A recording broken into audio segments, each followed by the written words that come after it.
एक कहा है कि बाबा साहब के भिलाई शहर में बड़ी धूमधाम के साथ में बाबा भीमराव अंबेडकर जयंती मनाई जा रही है, जिसको लेकर जगह जगह उत्साह माहौल देखने को मिल रहा है। इस वक्त हम मौजूद हैं भिलाई शहर के सिविक सेंटर कला मंदिर में। यहाँ पर बाबा भीमराव अंबेडकर जयंती बड़ी धूमधाम के साथ मनाई गई और काफी उत्साह माहौल देखने को मिला।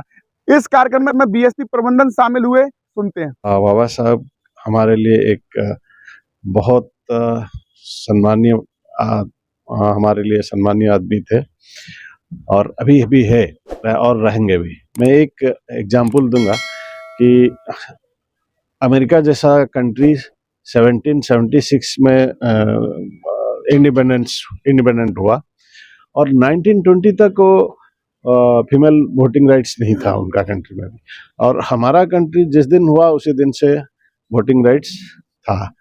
तो ऐसा वो मतलब क्या दूरदर्शी लीडर थे जो कॉन्स्टिट्यूशन हमारा जो कॉन्स्टिट्यूशन बनाए, तो वो ऐसा दूरदर्शी आदमी थे और उनका जो एजुकेशनल क्वालिफिकेशन है वो सब, और जिस सोसाइटी से वो संघर्ष के साथ में संघर्ष करते हुए इतना ऊंचाई तक पहुंच पाए, ये हम लोग को सबके लिए उनसे कुछ सीखना है।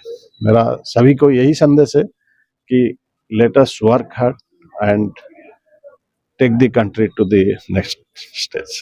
बाबा साहब अम्बेडकर जयंती जो आज विश्व में मनाई गई है और हमारे बैनर तले मनाई गई एसोसिएशन के, बहुत ही विशाल स्टेज पे विशाल तरीके से मनाई गई है और सभी हमारे समाज के, हमारे पूरे भिलाई नगरी के गणमान्य लोग उपस्थित थे। डीआईसी से लेकर के सभी महाप्रबंधक, उप महाप्रबंधक से मुख्य महाप्रबंधक से लेकर कर्मचारी अधिकारी सभी बड़ी संख्या में बच्चे लोग यहाँ सम्मिलित हुए और उसमें हमने अपने 2 समाज के विभूतियों का अम्बेडकर अवार्ड से सम्मानित किया, जो हर साल हम लगातार पिछले 5-7 साल से लगातार हम अम्बेडकर अवार्ड देते जा रहे हैं, जिसमें हमारे 2 विभूति माननीय कमल टंडन साहब महाप्रबंधक हैं हमारे समाज के, और जो समाज में उनका योगदान अमूल्य है उसके लिए हमने उनको सम्मानित करने का अवसर मिला।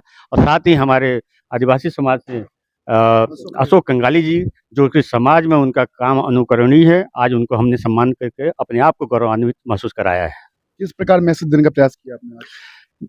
हमने समाज में एक कहा है कि बाबा साहब के बताए हुए मार्ग में उन्होंने कहा कि शिक्षित बनो, संगठित रहो और संघर्ष करो के मूल मंत्र को अपनाओ अपने जीवन में, आपका उद्धार होना निश्चित है। ठीक है, क्या कहेंगे?